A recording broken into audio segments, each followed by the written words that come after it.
Guy Groux, bonjour. Vous avez écrit un livre avec Jean-Marie Pernaut, un livre qui s'appelle La Grève et qui sera publié en mars prochain.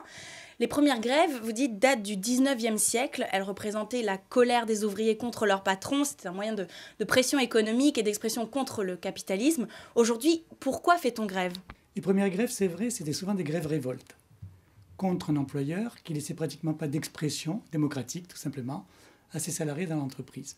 Et c'était des grèves qui étaient en quelque sorte des mythes de transformation de la société. Puis ensuite, la grève a évolué.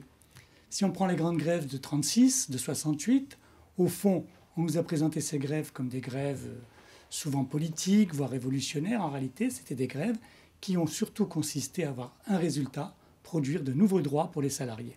Aujourd'hui, par rapport à ce film-là que je viens d'évoquer, comment se situent les grèves actuelles? Bien, elles se situent de manière très simple. En réalité, on a plutôt affaire à des grèves défensives, où il s'agit de lutter pour maintenir les droits en place ou les avantages acquis, beaucoup plus que pour conquérir de nouveaux droits.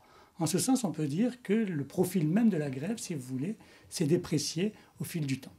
Avec la légalisation et l'institutionnalisation de la grève, on s'attend peut-être à ce que le nombre de grèves augmente.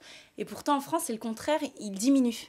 Bien, c'est qu'à côté de l'institutionnalisation, à côté du droit de grève, il y a tout simplement une crise économique, un chômage tout à fait étendu, et aussi, je dirais, plus que le chômage, de nouvelles conditions de gestion de l'entreprise au travers de l'individualisation, de la flexibilité des emplois, de la flexibilité des organisations, etc., qui remettent en cause les anciens collectifs de travail sur lesquels se fondait la grève et qui expliquent en réalité, je dirais, le recul global de la grève aujourd'hui. On a donc une sorte de tension entre un droit qui existe et qui n'a pas changé, qui continue toujours à reconnaître la grève comme tout à fait licite, et puis une situation économique qui met en cause, en quelque sorte, l'existence même de ce droit. Alors, on sort juste des grèves des cheminots et des contrôleurs aériens. Ce sont des grèves qui étaient extrêmement impopulaires. Et pourtant, un sondage CSA dit que les grèves sont généralement bien vues par les Français. Mais les grèves, c'est essentiellement des manifestations, des blocages sur les routes, comme on l'a vu avec les chauffeurs de taxi. Pourquoi est-ce qu'en France, la grève est si populaire? Je crois qu'incontestablement, on peut dire que, quelque part, en tous les cas plus que d'autres pays, la culture contestataire fait partie de la culture politique française. D'ailleurs, à droite comme à gauche. Et quand vous évoquez notamment le mouvement des taxis, on peut penser que les taxis ne se positionnent pas sur le clivage droite-gauche, comme par exemple les militants de la CGT. Or, à la limite, ils sont aussi aptes et aussi prêts à se mobiliser dès lors que certains de leurs acquis ou que certaines de leurs revendications ne sont pas satisfaits, que les militants les plus classiques du syndicalisme ouvrier. Est-ce qu'on peut dire qu'aujourd'hui, les grèves montrent un mécontentement envers l'État?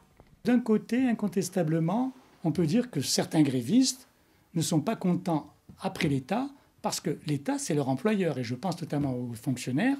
Eux, incontestablement, lorsqu'ils revendiquent, ils revendiquent face à l'État et ils peuvent estimer que, par exemple, ils sont mal payés. Par contre, il est vrai que souvent en France, et c'est peut-être là aussi lié au contexte français, l'État est mis en cause au travers de grands mouvements sociaux. On se souvient par exemple, les grandes luttes de 1995, c'était des luttes qui protestaient contre les projets du gouvernement Juppé concernant la réforme des régimes spéciaux de retraite et de la sécurité sociale. Si je prends aujourd'hui les conflits les plus actuels sur le pouvoir d'achat qui se passent dans beaucoup d'entreprises privées, bien incontestablement quelque part, dans le panorama, il y a en fond, en quelque sorte, la campagne présidentielle et notamment ce qu'avait évoqué le président Nicolas Sarkozy à propos du pouvoir d'achat des salariés. Et c'est en quelque sorte cette déception par rapport à des promesses faites et toujours attendues qui peuvent expliquer certaines grèves aujourd'hui. Aujourd'hui, on parle beaucoup de l'international, de l'Europe. Est-ce qu'une grève à l'échelle européenne, ça pourrait arriver? Il est bien évident qu'on a affaire à un syndicalisme européen aujourd'hui balbutiant, qui a évolué. Il y a 15 ans, le syndicalisme européen, c'était encore un gros lobby, au sens américain du terme. Sa principale mission, c'était de faire pression sur les parlementaires ou les commissaires à Bruxelles.